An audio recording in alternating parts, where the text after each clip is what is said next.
Algonquin Park, Eastern Ontario, February 1943. 4 in the morning.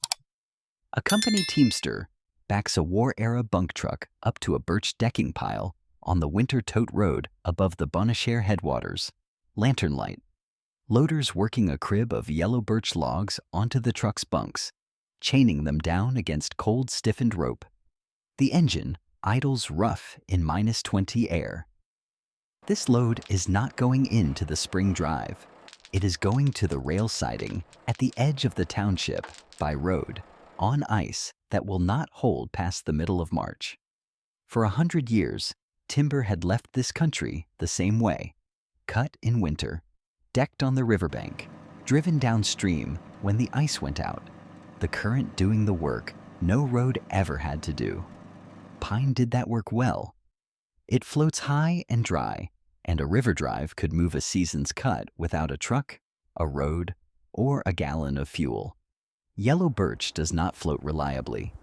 A green yellow birch log sits close to the density of the water it would be driven on, close enough that in the wrong conditions it goes under and stays there, gone before it ever reaches a saw. Operations that had run hardwood down the same rivers as their pine had learned this, the expensive way: cribbing birch logs between softwood timbers and hanging them on chains so the boom couldn't lose them. By 1943, a specific customer wanted this specific wood in specific volume faster than any river drive had ever needed to move anything. Yellow birch veneer for the fuselage skins of a British twin-engine bomber being built, in part, in Canada. What did an Algonquin bush operation do in the middle of a war that needed this exact species faster than the region's century-old transport system had ever been built to deliver it? When the wood itself would not go the way everything else in this country had always gone, the truck that made this run was not built for logging. In the early 1940s, a purpose-built Canadian logging truck had barely existed as a category. The specialized log haulers of the post-war decades were still years away. What Ontario bush operations used instead was a heavy commercial chassis, gasoline or early diesel, fitted after the fact with log bunks, and, in many documented cases, a rear hitch for towing a loaded sleigh rather than carrying the logs on the truck bed itself.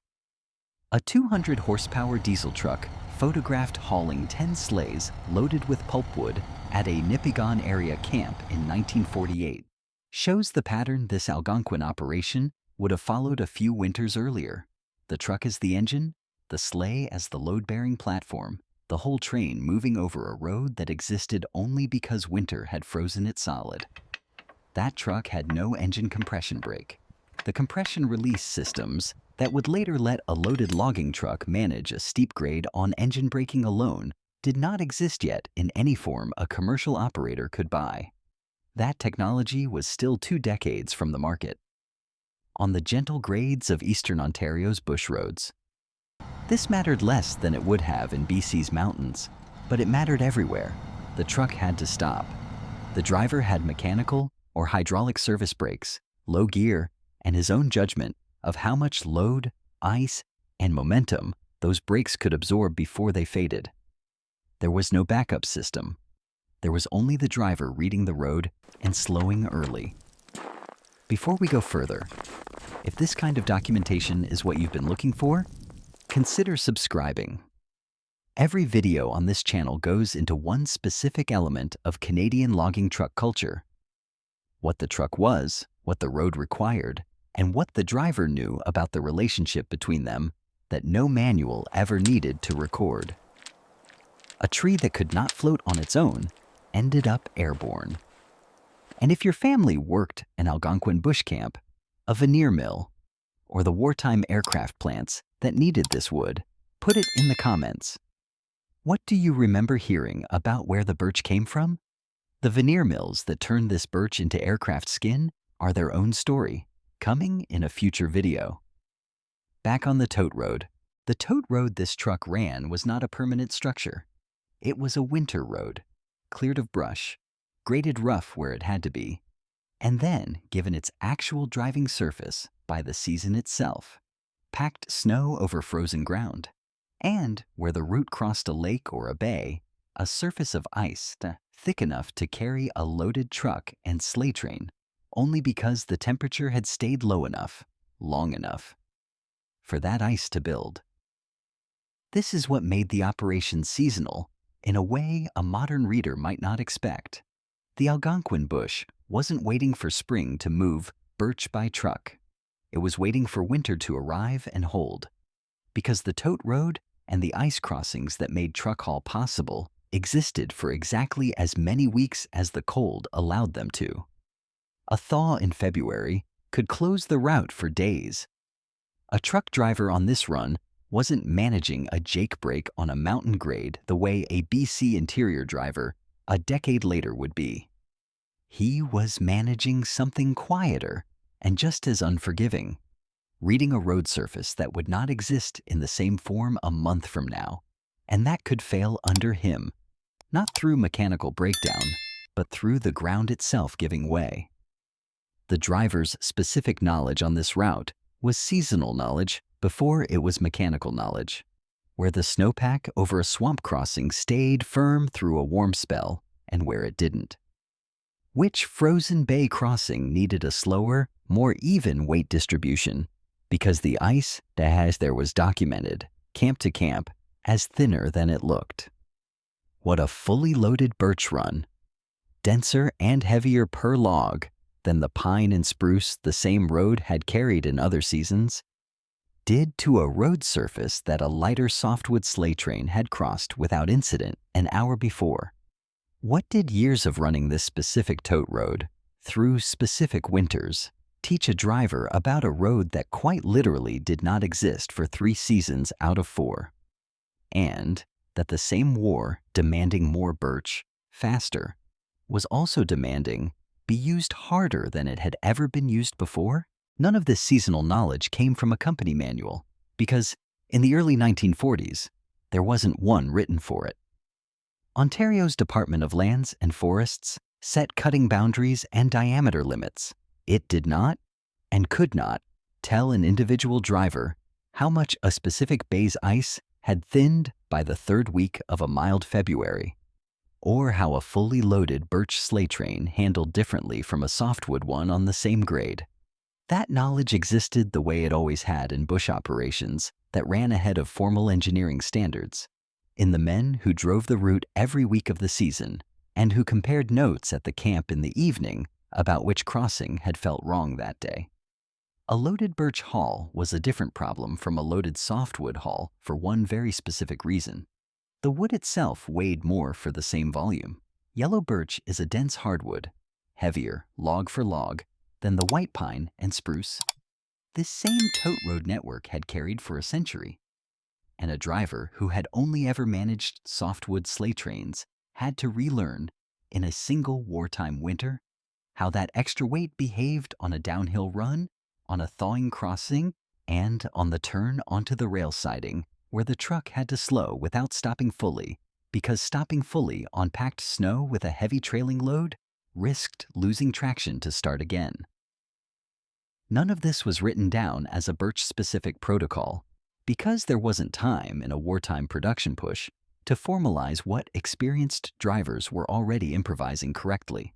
What was formalized instead was the demand, more birch, out faster, to keep pace with an aircraft program that needed a specific species in a specific volume that no one in this region had needed at this scale before. What happened to that improvised, undocumented knowledge, the specific feel of a heavy birch load on a thawing crossing, once the war that had demanded it ended and the volume dropped away? Before you can understand why an Ontario bush operation was moving birch this hard in the winter of 1943, you need to understand what a British aircraft designer had decided 3 years earlier, and why Canada ended up supplying part of the answer. The de Havilland Mosquito was built almost entirely from wood, birch veneer bonded over a spruce or balsa core, molded in halves and glued into a single fuselage shell. The choice wasn't nostalgia. Wood wasn't a strategic material the way aluminum was. which meant it didn't compete with fighter and heavy bomber production for the same scarce metal.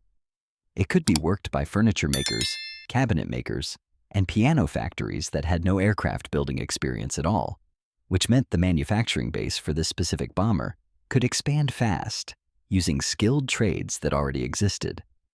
And birch veneer, laid in thin cross-grained layers, produced a smooth, strong shell without the rivets and seams that added drag and weight to metal aircraft of the same era. That demand didn't stay in Britain. Production of the Mosquito was licensed to sites in Canada and Australia as well, which meant Canadian birch supply became part of an allied production chain, not just a domestic one.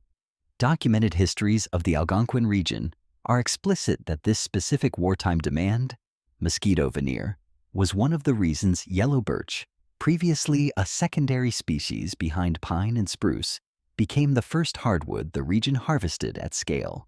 So, the birch decked on that Algonquin tote road in February 1943 wasn't going to a sawmill for lumber. It was going, eventually, to a veneer press, and from there into a bomber fuselage that a Royal Air Force or Royal Canadian Air Force crew would eventually fly. What did it mean for an Eastern Ontario logging camp, a place built for a century around pine, rivers, and lumber for buildings, to suddenly be one link in the supply chain for a fighter bomber? The truck was only the visible middle of a longer chain, and every link in that chain had its own specific working relationship with the birch. At the landing, fallers and buckers cut and bucked the trees to veneer log length, a different cut than a saw log required, because veneer production wanted straighter, more knot-free sections than ordinary lumber did.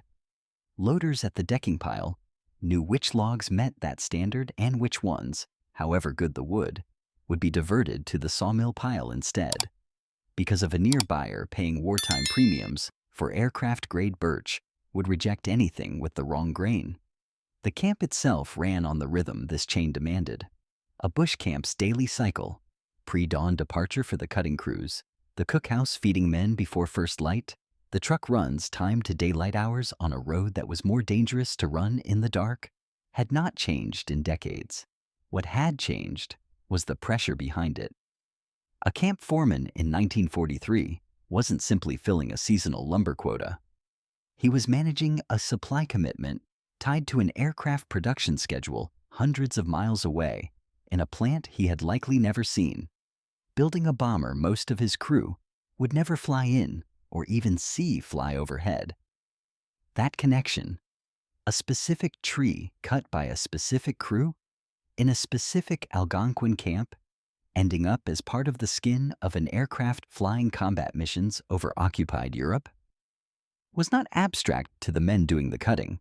Wartime logging camps across Canada were aware in general terms, if not always in specific detail, that particular wood orders were tied to particular war production needs. It gave a bush camp's ordinary winter work a stake in something well beyond the mill.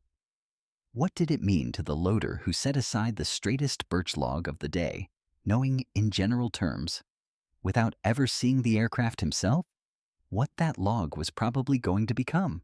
The Algonquin operations shift to truck haul in the early 1940s was not by itself the end of the river drive in this region. It was the leading edge of a change that would take another 2 decades to complete. Documented histories of Ontario's pulpwood and logging industry are specific on this point. It was the widespread construction of access road networks through the 1950s and 1960s, not the wartime birch program alone, that finally eliminated both the sleigh haul and the river drive as general practice across the province. What the war years actually produced was a proof of necessity rather than a full changeover. Birch forced the question early because birch could not use the old system at all. Once trucks had shown, out of wartime necessity, that a hardwood harvest could move by road instead of by river, the post-war industry had both the demonstrated method and, as road building expanded, the infrastructure to extend that method to species that had never strictly needed it. Pine and spruce could still float. After the 1950s, they simply stopped having to. That's the quieter part of this story.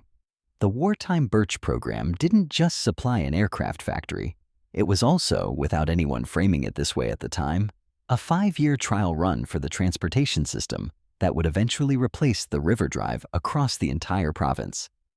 For every species, not just the one the war had needed.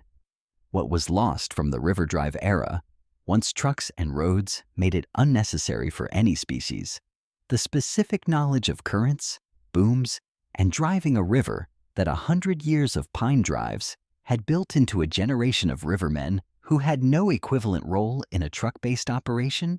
By the time the war ended, yellow birch was no longer a wartime exception in this region.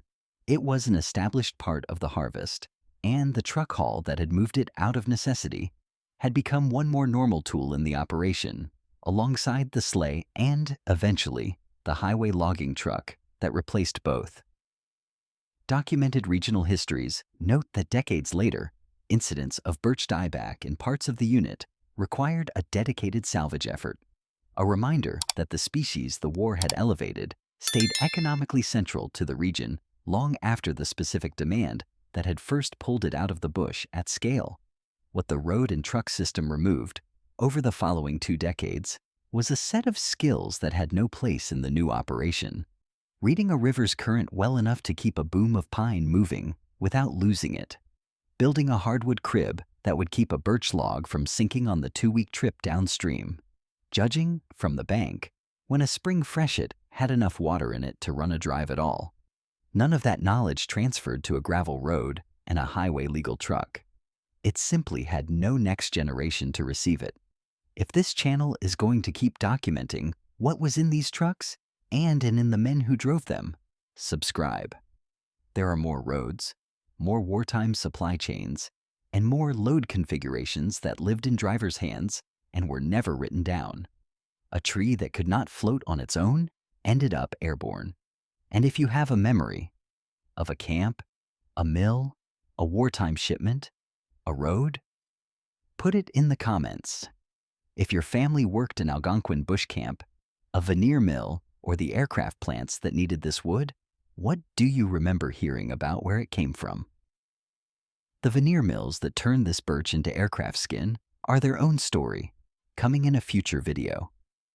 In February 1943, a load of yellow birch left an Algonquin decking pile by truck because it could not go any other way. It crossed ice that existed for exactly as many weeks as the cold allowed. It reached a rail siding, then a veneer press, then, most likely, the skin of an aircraft that flew missions over a continent at war. The river system that had moved this region's timber for 100 years never carried that load, and by the 1960s, it had largely stopped carrying any load at all. What replaced it was faster. It was also less forgiving of any driver who didn't already know exactly what a specific road on a specific morning would and would not hold. Nobody wrote that knowledge down either.